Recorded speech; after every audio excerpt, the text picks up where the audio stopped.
Ain't about your bread and I can't fuck with ya. I thought you was 100, but you showed me 50. You said you was gonna ride, huh? And the coupe that's parked outside, that bitch looks so expensive. I bet it cut your eye, huh? Hey, bro, we got Lil Durk's a legendary father. No cap, we finna see what his father tell about, bro. Lil Durk is one of the hottest artists in the game right now and has been around for almost a decade. But only real fans know that before Lil Durk was running the rap game, his father Big Durk was running the streets of Chicago. Here's a closer look at the story of Big Durk, Lil Durk's legendary father. Lil Durk grew up in the Inglewood neighborhood in the south side of Chicago.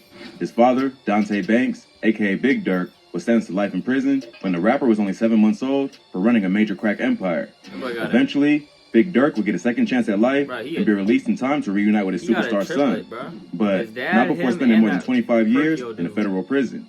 Big Durk also grew up in the Inglewood neighborhood of Chicago.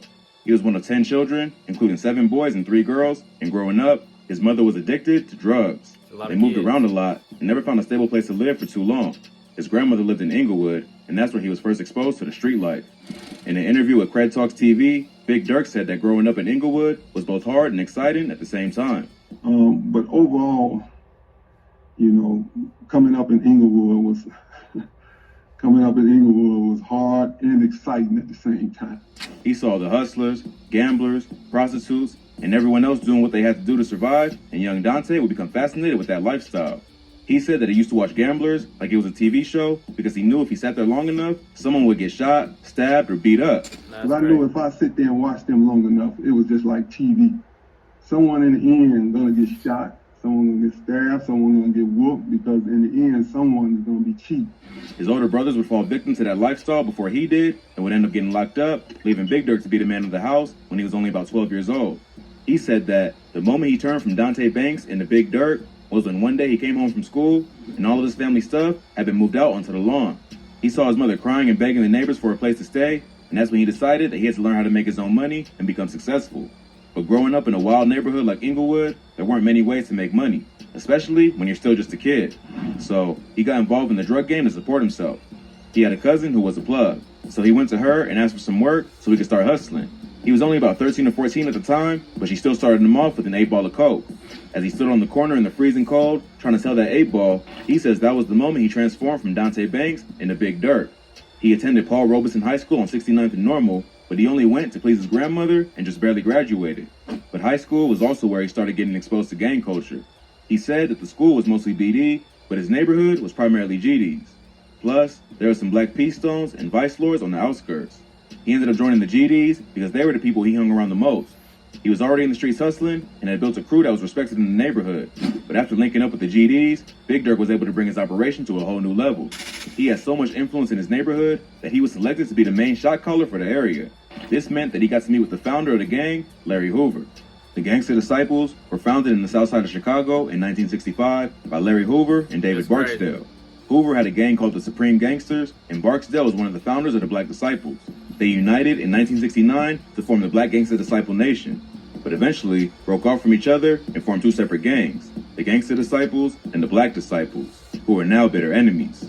Larry Hoover maintained control of the Gangster Disciples, who now operates across 10 cities in 31 states, primarily in the South and Midwest. In 1997, Hoover would be sentenced to 150 to 200 years in prison for the 1973 murder of a 19-year-old drug dealer named William Pookie Young, also for his role as leader of the Gangster Disciples. The 44-year-old acknowledged leader of the Black Gangster Disciples has been in prison since 1973 for a drug-related murder. He's currently serving 6 life sentences at the ADX Florence prison, a maximum security prison that also houses inmates like El Chapo and the Unabomber.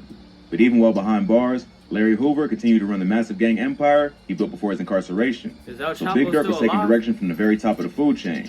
The two would meet to discuss business and ended up forming a solid relationship. This relationship would allow Durk to take his drug operations to a new level and brought a lot more structure and manpower to his organization. But the increase in volume also came with more risk, and Big Durk had a few close calls even before he was locked up. He described one incident where there was a drought or a shortage of product, so he had to pick up from a source that he knew was a bit sketchy. Police ended up catching on to him, but he was driving a souped-up 64 Malibu and was able to lose him by speeding off. He says that he was driving so fast down a one-way street that if anyone stepped outside or opened the door, he would have been finished. That's crazy. He also had a sister with him at the time, and after the police chase, he felt bad about risking her life along with his own. Big Durk also claims that the war between the BDs and GDs actually started in his neighborhood. He says that it all started over a dispute over territory. He grew up with one of the leaders of the BDs, Jerome Shorty Freeman, so they had been cool with each other, even though they were part of different gangs. But eventually, it came time to divide up the neighborhood because of their affiliations, and the Freemans felt they were entitled to more territory than Big Durk and the GDs. They wouldn't negotiate when Big Durk and his people pushed back, and this is what sparked the deadly war that continues to this day. But despite all the violence and close calls with the police, Big Durk says that he never thought the money would ever stop because he was running an airtight operation. He said that he was on the street 24/7, but the cops were only out there 8 hours a day. So there was no way they would ever catch up to him because he was always a step ahead. He thought that maybe he'd eventually retire from the game, but never thought he'd actually get caught. Despite his careful planning and hustler mentality, the police would eventually catch up with him. Big Durk would be arrested for distribution of cocaine and sentenced to life in prison in 1994. He was accused of being the primary organizer of a crack cocaine empire that lasted from the fall of 1991 to May of 93. Durk would even go as far as sourcing the cocaine and then cooking it into crack himself, which he would then bag for individual sale. He had a huge network of dealers who would help him push the product on the streets and even count the money for him. His top men, Robert Shipp, Mario Dunlop, and Alton Mills, would be arrested along with him and also receive life sentences for their participation in the drug trafficking ring.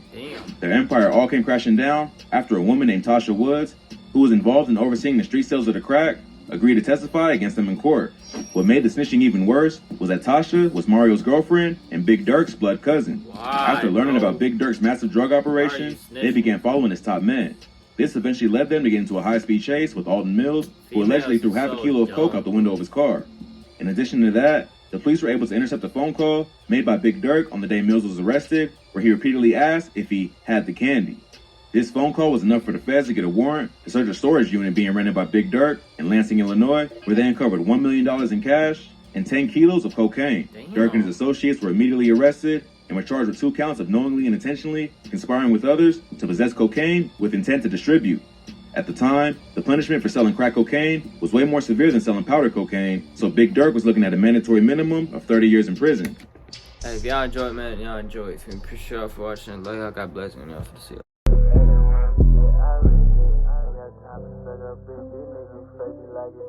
I got lean up in my shit. Hop in a coupe and not in the grip. I got your bitch riding past the drive. Ain't about your blood and I can